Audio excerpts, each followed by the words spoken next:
friends, welcome back to Anti-War Radio. It's Chaos 92.7 in Austin. We're streaming live worldwide on the internet every Monday through Friday here at chaosradioaustin.org and at antiwar.com/radio. Our next guest is the great blogger Glenn Greenwald. You can find what he writes at salon.com/opinion/Greenwald. 3 great books: A Tragic Legacy, How Would a Patriot Act, and Great American Hypocrites, which obviously is about the conservative movement in America. Welcome back to the show, Glenn.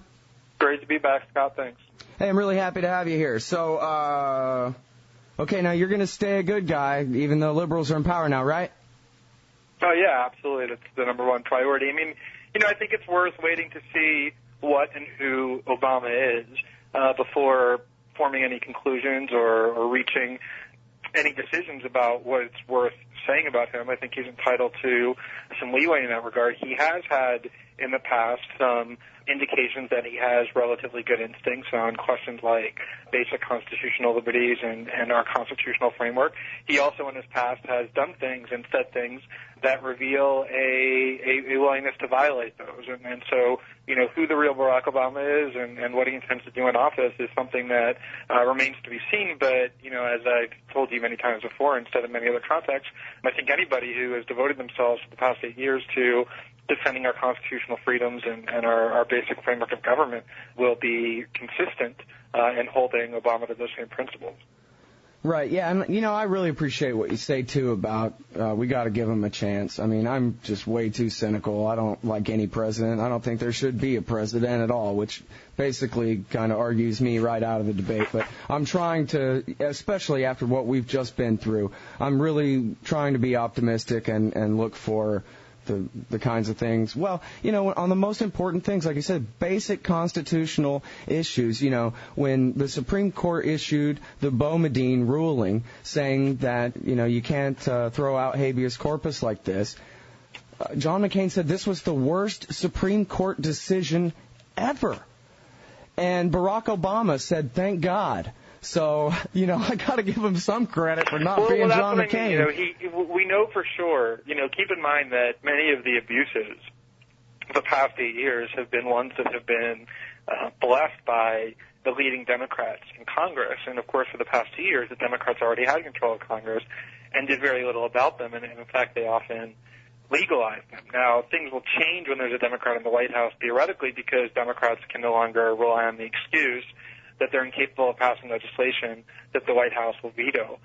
But so, it's certainly unlikely that within the first couple of years or really ever under an Obama administration there's going to be some libertarian's paradise of returning to, sort of the traditional view of the Constitution. But I think that what is reasonable to expect, because they've said they were going to do it, which of course doesn't mean they will, but one of the things that you can look for are discrete incremental improvement, the specific policy measures that the Democrats claim to be for and that Obama insisted he would support, such as eliminating the part of the Military Commissions Act that abolished habeas corpus, applying the prohibition on torture to all branches of the government, including the CIA, meaning eliminate the exclusion that John McCain arranged for the CIA, closing Guantanamo, making a much more open and transparent government, investigating the crimes of the last 8 years. There's lots of discrete things within the political mainstream that the Democrats have said they would do, and Obama says he supports, that I think everyone has a right to expect realistically ought to happen. Well, yeah, and let me latch on to the last one there. Investigations. Criminal, as in, he's actually going to have the FBI and Justice Department look at indicting Cheney's lawyers. I mean, come on. Well, I mean, I think a lot of that depends. I mean, I would agree it's unlikely that there's going to be mass investigations of the prior administration. I think that's true for a lot of reasons. But again, here's an instance where I'm willing to wait and see. If Obama doesn't do that, if his Attorney General doesn't indicate in any way that that's going to be part of what they do, then I'll criticize them then. Obama was asked 3 or 4 months ago by a reporter for the Philadelphia Inquirer, Will Bunch, whether that was something that he believed his Justice Department ought to do, and he drew a reasonable enough distinction between policy disagreements that shouldn't be criminalized, but actual law-breaking that is criminal, and very emphatically said that if there's things that fall on the side of actual law-breaking in the Bush administration, that he would have his Justice Department investigate. Now, do I believe that? No, I won't believe that until I see it. At the same time, I'm not going to condemn him for failing to do it until he actually fails. Right. Yeah, that's fair enough. Now, this guy, Rahm Emanuel, I guess it's not a done deal that he's going to be the chief of staff, but he's been offered the job so far. Is that right?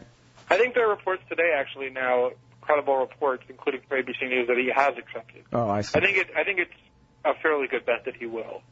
Now, I think I remember learning quite a bit of this from you. I know it's something that's been written about at antiwar.com a lot, and that was that, in fact, well, correct me if I'm wrong, but I'm pretty sure you covered this in great detail back in 2006, that this guy was sort of leading the charge in the Democratic Party to keep all the anti-war candidates from winning the primaries. Whatever horrible things you can say about the Democratic Party over the last 2 years can be traced directly to Rahm Emanuel. Oh, no. Yeah, I mean, he is one of the worst and most corrupting influences within the Democratic Party of any single other figure in Congress. I mean, I can understand why Obama wants him as his chief of staff. He's extremely cunning and shrewd and ruthless. There's an argument to make that he's actually less powerful as Obama's chief of staff than he would be continuing to rule the House of Representatives, which he in fact does. He probably has at least as much power as Steny Hoyer, and certainly more than Nancy Pelosi. At the same time, a chief of staff has only as much power as a president vests in him. And so it's possible that Obama has chosen him because of his, ruthless strategizing skills, and can enable Obama to get things done. He's not really a reflection of substantively how Obama will rule. Or it's possible that he is, and that's where Obama's true heart lies. Mm-hmm. Wow. All right. Well, now I got to tell you, man, I'm really worried. It was very hollow support and agreement, and I think that's more clear now in hindsight. But there was a period in the 1990s where I sort of got along with some right-wingers because they hated the government, and that was great. And then, of course, conservatism, there's really nothing left now except worship of the leader and whatever. They proved that they were willing to abandon any principle to rally behind the Republican Party. So believe me, I'm through with them, and I don't want to be allies with them again. No matter how much I'm going to disagree with Obama, I don't want a bunch of pro-torture, Bush-loving, Sean Hannity-listening crazies to come and be my allies the way good liberals have been my allies over this time during the Bush administration. And already I see the change. It's already happening. I'm hearing stories of liberals talking about, the Afghan war, now that's the good war. That's the one we really need to fight. And I saw Rachel Maddow on MSNBC declare that we were attacked on September 11th by nihilists who have no motive and have no thoughts or beliefs. They're simply crazies. and they want to take over the whole world if we don't stop them, and said all that in praise of Obama's tough talk in his speech about, anyone who wants to tear down this world will destroy him. And I'm already seeing liberals abandon the peace position for whatever they, think the Obama position might be. I think there has for a long time been a split among people who identify, for purposes of labels, call them Democrats, as people who identify essentially as Democrats. Okay. Obviously, there has been within the Democratic Party a very strong, and even among, if you want to define it a little bit further as a subset among liberals, kind of establishment liberals versus, people who are more conservative on the left, a strong belief in American interventionism. Our military was hardly inactive during the Clinton administration. It wasn't nearly as active as it was during the Bush administration, but there were lots of interventions and military actions against other countries. And of course, in 2002 and 2003, many of the leading advocates for the invasion of Iraq were people who were previously considered liberal, or at least on the Democratic side of things, like Ken Pollock and Tom Friedman, and obviously half of the Democratic caucus in the U.S. Senate were outspoken advocates of the war. So the fact that there are Obama supporters who are going to cheer when a Democratic administration proposes military action, I think is entirely unsurprising. I think it would be shocking if that weren't the case. I think what the question for me is going to be how sizable of a faction is that, or have lots of these liberals and Democrats who previously might have been supportive of interventionism been changed by the endless occupation in Iraq. I think that, too, remains to be seen. I think, one other word of caution, which is, and I think this is natural and ultimately I don't like it, but not too bothersome to me. It's been a long time since Democrats have really felt empowered. I mean, certainly for the last 8 years, they've been the opposite of empowered. They've been completely rendered impotent. And, obviously before that, there was the impeachment of Bill Clinton, and before that, in 1994, the takeover of the Congress led by Newt Gingrich.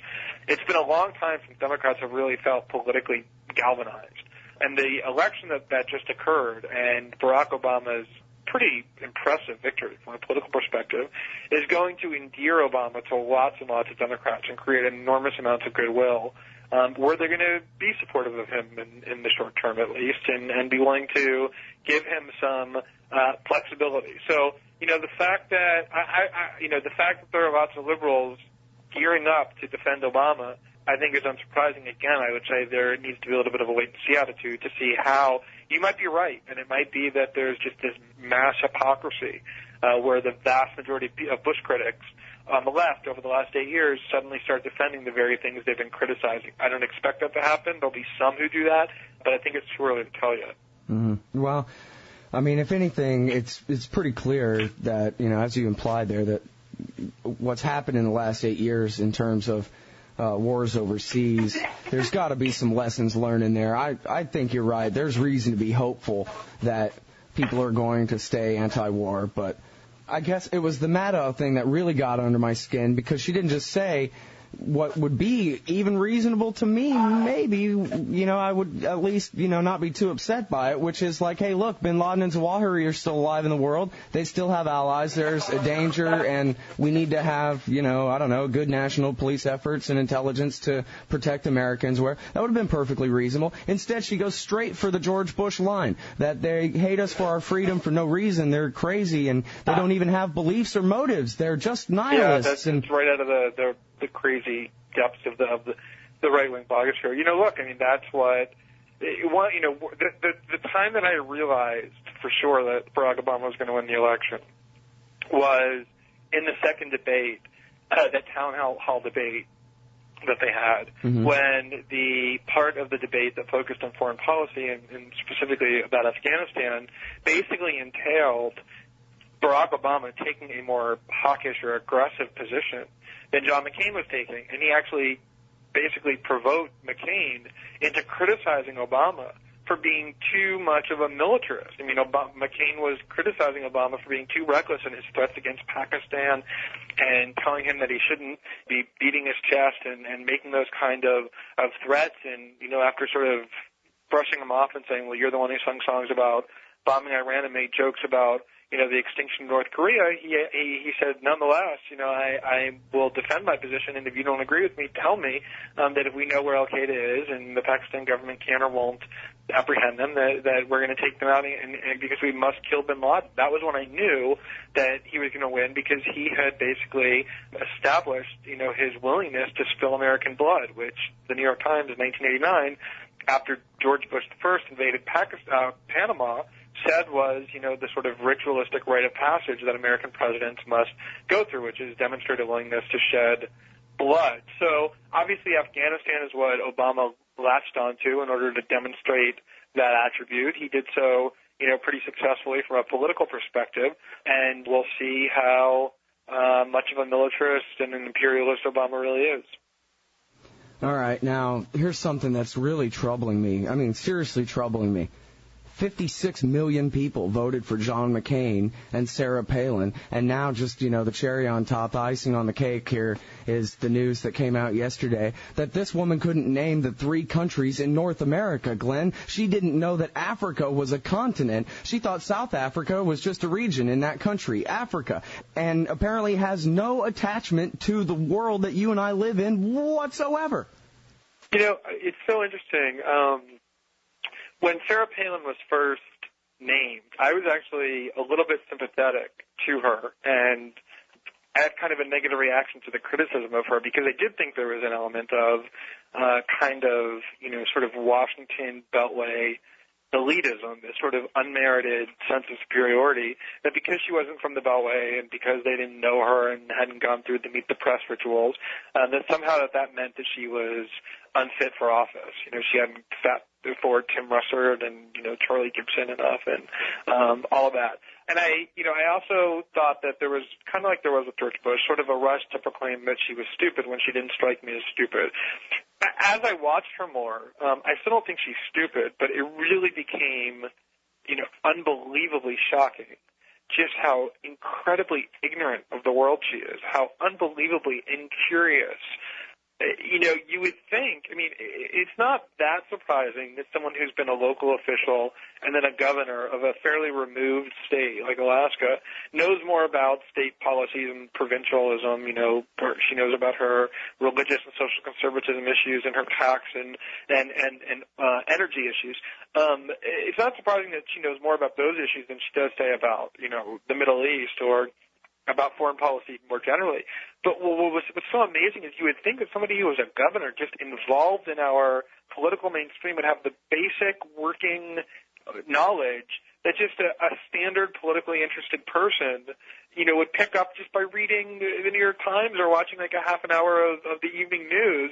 And her level of ignorance is so far beyond what the ordinary person's is that to consider the fact that she really was so close to the presidency, it really is extraordinary. It's staggering, actually.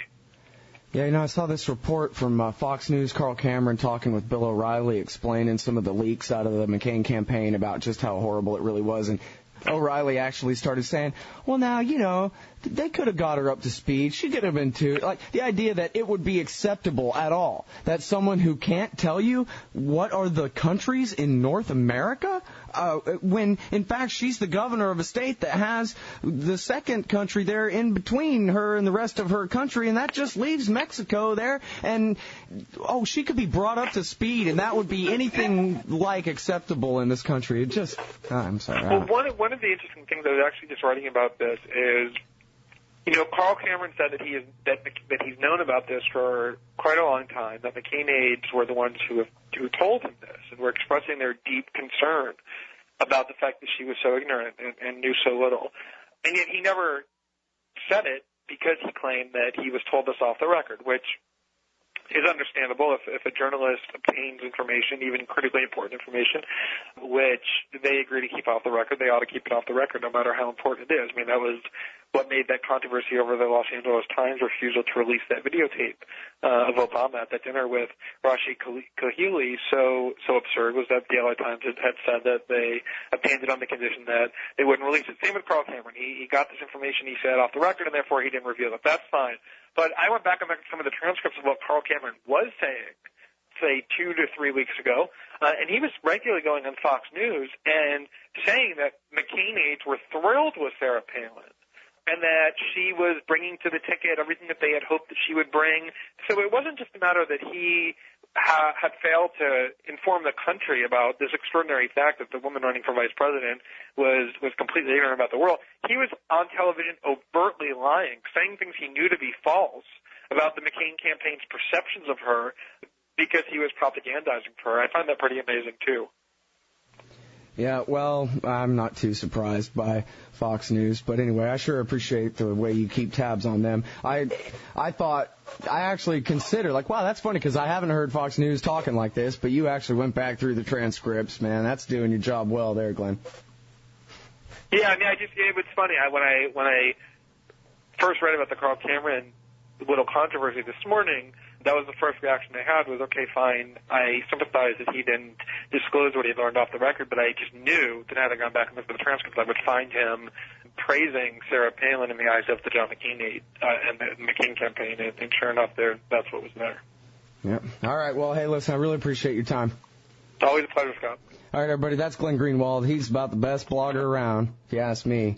The website is salon.com/opinion/Greenwald, and his latest book is called Great American Hypocrites, Toppling the Big Myths of Republican Politics, and we'll be back.